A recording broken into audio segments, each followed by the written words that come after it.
Hi everyone, welcome back to Ceeve Podcast. I'm Simone, and with me there is always Alessandro. We are the co-founders of Ceeve, the body that helps students and early career people to find opportunities at the coolest startups worldwide. Today we have an exciting guest directly from San Francisco at YC Combinator, James Beck. Welcome, great to have you here. How are you? Thanks for having me. I've been doing great. Been busy because my batch just started. I'm in the middle of my summer batch. Yeah, how you guys all doing? Yeah, thank you very much for coming here. We are doing well. So, James, can you please give us your story? What brought you to YC, and what did you study, and from since the beginning? I was originally a health tech founder. So my background is I was in pre-med. I was about to go to med school. But after going to med school, I dropped out like first day in because I wanted to build something that's meaningful. And my background is content creation. I was a growth hacker. I used to help people scale brands like, Yellow Dude, Gymshark. I was on their social media page as a content creator, helping them scale their brands from 0 to 1. And after that, I was like, why not build something that's crazy? Because I always love to pursue something that's really great. Specifically, I love the startup because it has unbounded potential. You can always chase more compared to other things in life. Like games, gym, you can always reach a certain level, but there's a limit to it. Whereas startups, there's unbounded potential, right? So Yeah, amazing. So then maybe you can maybe go a little more deep into what brought you to YC, and why did you choose exactly YC? So that's actually a very good question. I chose YC for a very strategic reason due to the fact that what I'm building is very correlated into the market. People think that YC isn't good, and I think to some people it may not be the best opportunity or best chance for you to take. However, if you're looking for something that is really trying to push you forward in the sense of investors, connections, and networking, there's no places to be like YC because it has a whole sheer amount of community of people supporting you. And second of all, while I was in Korea, I heard from a lot of investors and a lot of companies that they trust YC. That name that you do help to get networking, people from other companies to work with you. So Yeah, it makes totally sense. Like we can imagine that, and also from Europe, like we are both in Europe right now, and we can say that YC also here sounds very credible, and we totally trust that. So thank you first of all, and that maybe like just before going like to talk about your main product, your actual company right now, can you just give us a very like a short brief like why healthcare, like why you started in healthcare at the beginning? I started healthcare at the beginning because, truth be told, I thought I was going to be a doctor, and my Okay. background is biomedical engineering at Georgia Tech, and that was my only strength, to be honest. And I wanted to do something with my life other than school. And while finding out what I wanted to do, I started working at a health tech startup. But now I'm doing completely different things in robotic Yeah. space. So you never know what you're going to do, right? So. Yeah. And so then, like, let's talk about that. Like, you are launching now Sixth Sense. Can you maybe tell us what's that like for people that never heard about that, very briefly? So we allow robots to feel and touch like human beings for a very precise task. For example, for surgeries, for picking strawberries, you can't normally know how to do exact surgery without knowing how to feel. For example, like measuring the slip force, the normal force that acts on your hands, right? That's like a very surface level Yeah. answer, but No, that makes sense. Makes totally sense. And like now that you are still at the launch phase, or you already we you already already have a traction. okay. We already have customers. Already have product out. People think that hardware has to be slow, but I disagree. Because you're the hardware, you should be even launching faster because they have higher expectations for you. Yeah. Yeah.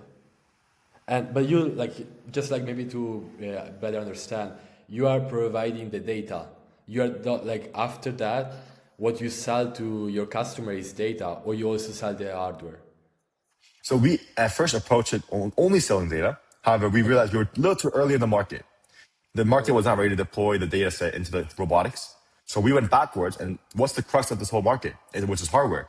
So we sell the hardware, which is the stereo cameras and the gloves that goes onto these Okay. robots for robots to collect data themselves. Yeah.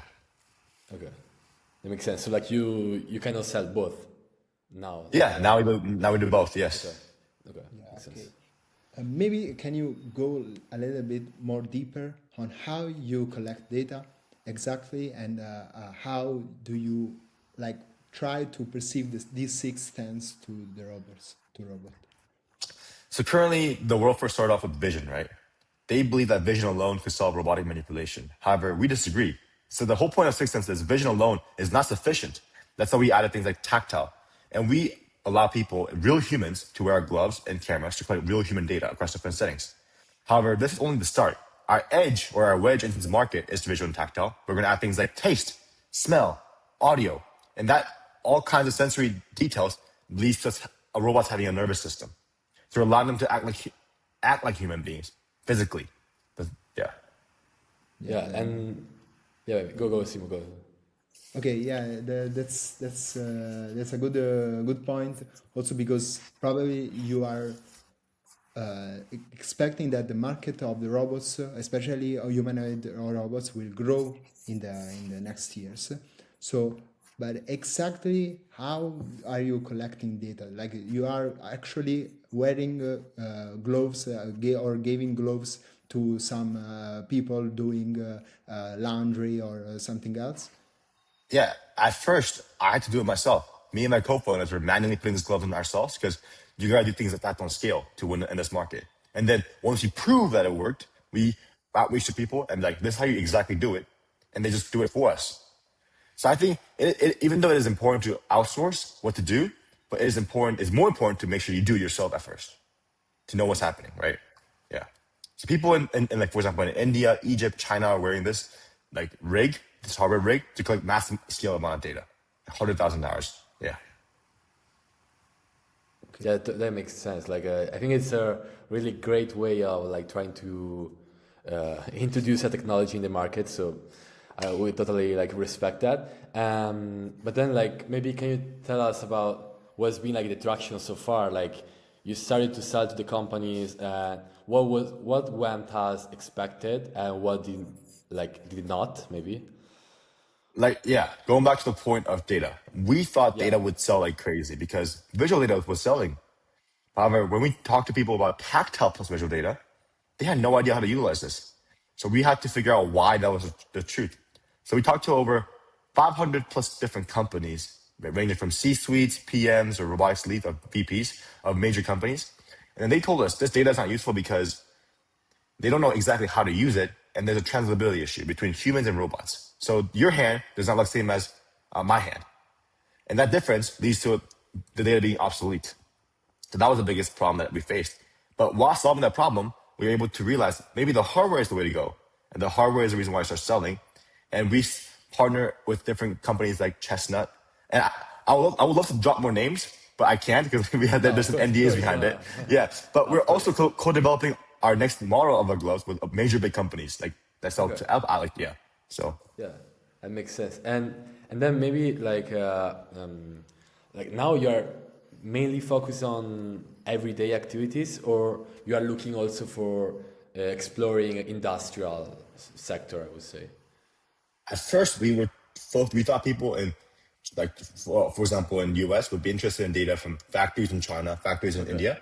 But we thought that was true, but we were proven wrong because in reality, they find that data to be useless now. The market changes every single week. And then we realized people are more interested in the data in hotels, hospitals, schools, very specific environments and very specific tasks. That's what they exactly want. And they tell us what they want to see in the guidelines when they pay us, right? So on the contracts. Yeah, makes a lot of sense. And then maybe now let's talk a bit about startup life as well. You are with other co-founders. How do you meet? How come now you are together in San Francisco launching a company? So we all met. So at least from my side, me and my co-founders, one of them is my college best friend since freshman year. Other one is I met him through middle school, and we've been best friends since middle school. Our CPO, who's been homeschooled and got invited by Elon Musk when he was 18 to lead Tesla's vision robotic guided team. Him and I have been friends since like very young, since kindergarten in Canada. So we have a long history of working together. And I think the most important thing, like you said, is team. Because especially in pre-seed and seed, the VCs or investors invest in you not because maybe because you have a good idea, but they invest in you as a person, right? And a good team. And showing them that you will stick together no matter what happens, and no matter how hard thing gets, is the most important part of the process. Yeah, that's amazing. So you said that basically investors, but also, for example, YC as well, is investing in you as a team instead of the idea itself. But actually, what your team is different from the other, and why you are the best team doing this? The best team doing this for the product side, specifically for the hardware, is that we have domain expertise. For example, let's go back to the most cracked guy on our team. That's our CPO, Matthew, right? So he was at Mecca being asked to develop these tactile gloves by other startups. He was getting paid insane amount of money, like unshareable amount of money. And I approached him. I told him that, why are you doing this for everyone else when you can do it yourself and have your own company? And he's like, you're right. Why not just leave the company and do it myself? And then we left. So we know exactly why there's a problem in this market, because we wore the gloves ourselves. We were in the situation of people collecting data. We've seen the data and we know how bad the market is. So we want to fix that. So we were in their shoes, in the customer's shoes, and know the pain point exactly, which helped us solve the problem a lot more easily. Does it make sense? Yeah. And also, regarding the team dynamics, we have a very clear role, meaning that there is no clear overlap between me, Matt, like my other co-founders. We have the most important thing in the team, in my opinion, is that you have to know what to do without anyone else telling you what to do. Like, that's the most crucial thing from what I've seen. Yeah. Yeah, that's amazing also, because I really value also as well that is super crucial. And maybe my question is, maybe someone else is doing a startup as well, and what is your suggestion in order to reach this point of cohesiveness and people having the same things and the same objective, and also different things that are not overlapping? Okay, so I think that goes back to the previous question, is that the most crucial thing about this whole process is that you have to have your own unique insight. So our team views the world differently than the other people. So when we solve this robotic manipulation, we believe, or the world currently believes, that the best way to solve this manipulation issue is through visual in the word model. However, our team and we disagree, because we think that visual plus tactile and other sensory data is necessary to get to that stage. So having that unique insight is what gets us apart from other people in the group, and being able to focus on sales. And I think sales is going back, and then this leads to probably your next question, which is sales is everything. Because if it's without sales, there's no reason to have a business, right? Yeah. I think also like for the sales, we see now like how there's been like a shift. Before, maybe everyone wanted to become like engineer, and now like sales is becoming the key part, because also like with AI, everyone knows how to do everything kind of. Then if you really want to grow a business, you need to be also able to talk with customer, understand their needs, and scale. So that makes totally sense. And then maybe like, can you just tell us, for how much you can share, how was the YC application? Like, what was like maybe a surprise for you? What was expected? Also in that? There is no surprise. The truth is, it is hard, as they say, because it is as competitive as you expect. Yeah. But I did learn, I think I found a hack to getting into these things, which is pretty simple. You gotta basically know and understand the market. What do the people want right now? What's the most demanded problem that people are trying to solve? And how is it being solved right now? And how are you different? And why are you the right person to do this? I think that those are the four main questions that you gotta ask yourself before applying to any kind of accelerators or any kind of program. Because if you have that figured out very clearly, VCs and accelerators will throw money at you just to solve that problem, right? That is the most important thing, in my opinion, as of now. And even at YC, I have a lot of experience in seeing people. This might be a little controversial, but people go to these events at YC. I personally don't, because I'm a hardware company and I don't see the value in going to those events. Not because there's no good people, it's mainly because there's no customers there. I'm here at YC because I want to sell more. But me going to this YC dinner, where everyone's like B2B SaaS, doesn't benefit me in that sense. They might know who does robotics, but me directly talking to people in robotics space will be better, right? So I could be making a little more revenue in that sense. Yeah, okay, that doesn't totally makes sense. Maybe like, can you please share what did you found in common in YC people that are in your batch, and probably some strengths that you see in this a lot of smart people. It's not that I found a trait in YC specifically. Obviously, they're all ambitious, but I see a trend all across wherever I go in the world. Whichever group you're in, top 20% is the people that rule the whole thing. The bottom 80 doesn't really care. They're like, even in YC, like, just truth be told, people are just here. Some people are just here to have a good time and enjoy the YC experience. Whereas the top 20% is just here to actually make money. Like, they don't care what's happening outside of YC. They don't really, all they care about is how to make the most amount of money to become an actual business. But other people, like, outside of the 20% is just here to have fun. Not have fun, but like, they want to enjoy the experience of like, as you know, LARPing, right? Yeah. Yeah. Maybe like if you can just go back to the point that you were saying before, because you anticipate one question I usually do, like about doing things that are not scalable at all when you are in a startup, and it was an interesting point also, like in hardware, that what you are doing now. What does it mean, like in hardware, doing not scalable things? How do you talk with customer? How are you that close to customer needs? So I also get a lot going off of that. I get a lot of questions from a lot of people. How do I get leads and how do I make people talk to me? And I have one rule that I abide by every single day since this year is that I talk to 15 strangers every single day. Strangers, not people that I know, not at a conference, on the street, at a restaurant. And if you're in SF or if you're in New York, you should definitely try this because there's a higher frequency of you meeting a very cool people. One specific example of our leads is we were able to get in contact with Handshake, Pearl, Applying Tuition because I was at a poker event talking to strangers who was outside of the poker event. And we were able to close deals with them because I was talking to strangers. So you'd be surprised by how people are more willing to help you.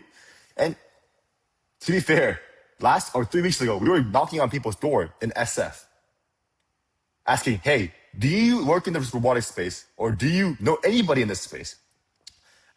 We talked to about 100 households. We got about 2 yeses. 2. But those 2 yeses turns into a big deal. Like, all you need is a 1 yes or a couple of yeses to come out strong.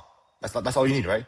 So I think, like Alex Ramosi says, volume always negates luck. The more volume you do, the better you'll be at. And the more lucky you'll be, right? So. Yeah, Yeah, that's amazing.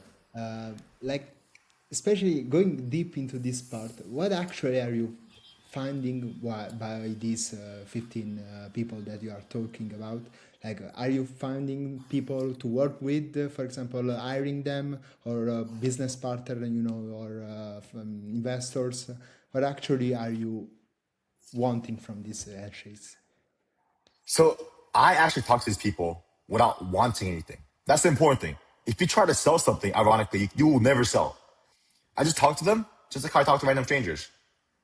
You don't expect anything out of a stranger, but you just hear their story and talk to them. And then when you're talking to them, I try to help them as much as possible. If there's any way, some sort of form where I could provide value to them, I offer help.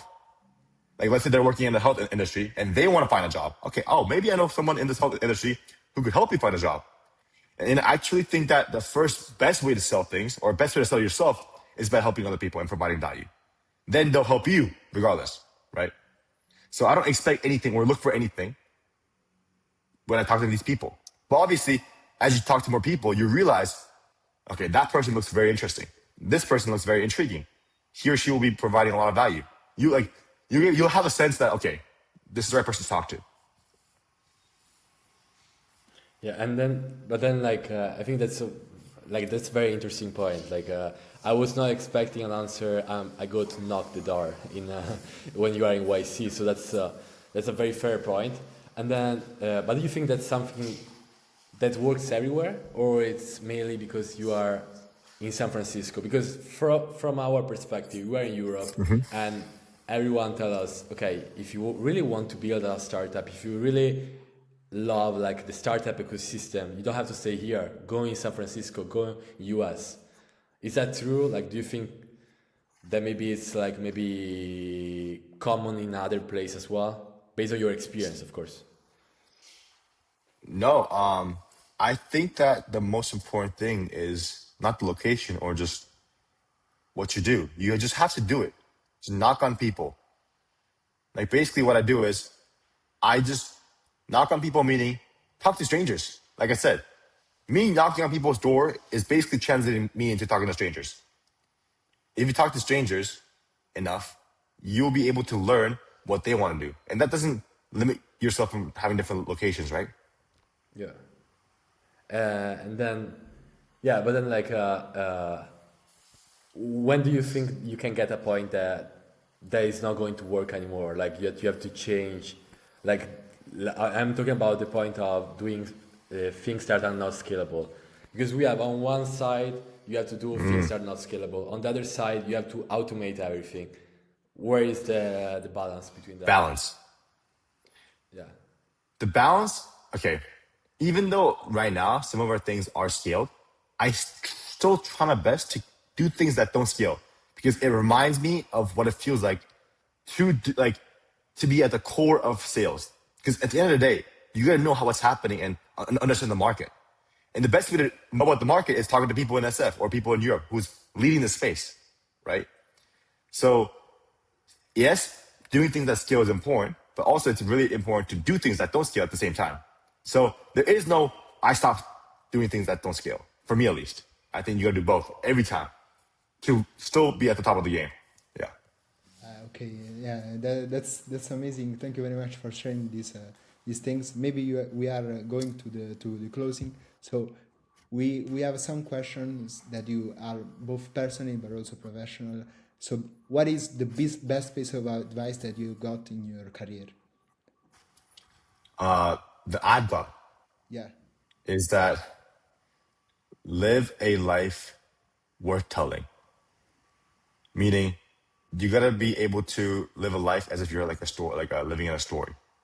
So when I do things in life, I think about if I add this chapter to my life, would it make it an interesting story compared to what I have right now? So people like in a bad way, it's LARPing. It's like or maxing. But I want to be lying in my bed, and when I tell people my story, they should be interested. They should be like, oh, that's a very cool story that you have, and that intrigues people. So if you live a life that's truly worth telling, you'll become an interesting person, and you'll be, in my opinion, very satisfied of where you're at right now.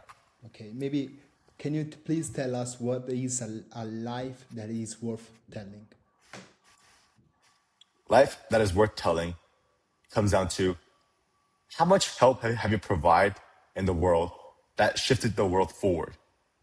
Okay. Meaning, how much impact have you left? Yes. Yeah. That's amazing. That's an amazing advice.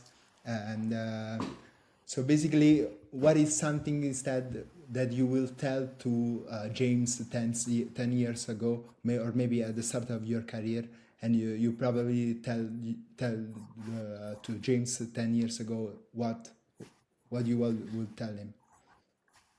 Don't be too sad about where you are. It's not as bad as you think it is. And it's not also good as you think it is. Because 10 years ago, or 5 years ago, I was actually expelled for multiple instances. But that's a different story. So it's not as bad as you think it is. It always works out if you keep on moving forward. Yeah. That's super, super interesting. Maybe like just one very quick thing, one tool that you cannot exist without now. You cannot live without, sorry. Claude. Claude. Okay. I was expecting an answer. I just wanted Claude to make sure. and also Hinge. Okay. I mean, but then maybe Loneliness is real in soil space. Yeah. Yeah. It's a way to meet new people, have a handshake. Exactly. Meet new strangers. Yeah. yeah, Exactly. That's how it always works. Yeah, of course, it's always about make things that are not scalable. So we totally agree with that point. But and then maybe just like uh, if you can tell us like as conclusion, how many people you are in the team right now? If you are looking maybe in the future, maybe in the upcoming month to expand your team, what you're looking for? So in September, if you want to build, if you're an engineer, software developer, or someone who's ambitious, trying new things, hit me up in September. I'll be more than Yeah. welcome to hire. Yeah. Yeah, that's great. And last thing before concluding our podcast today, can you just tell us maybe a shout out to another founder? It could be in YC, it could be everywhere that you think should be like worth talking and watching. Um, you should talk to my co-founder, Matthew Wolf. He has a pretty interesting Okay. life. Okay, that's good. Yeah. We will definitely do. Thank you so much, first of all, James, for your time. It was really great speaking with you. And if you guys are curious to learn more about what it's building, check out on the link in the description, Sixth Sense, because I'm sure you like we will hear very very good things in the upcoming month. And but for everyone listening to us, thank you so much for being here today, and we'll see each other to the next episode. Thank you, James. Thank you.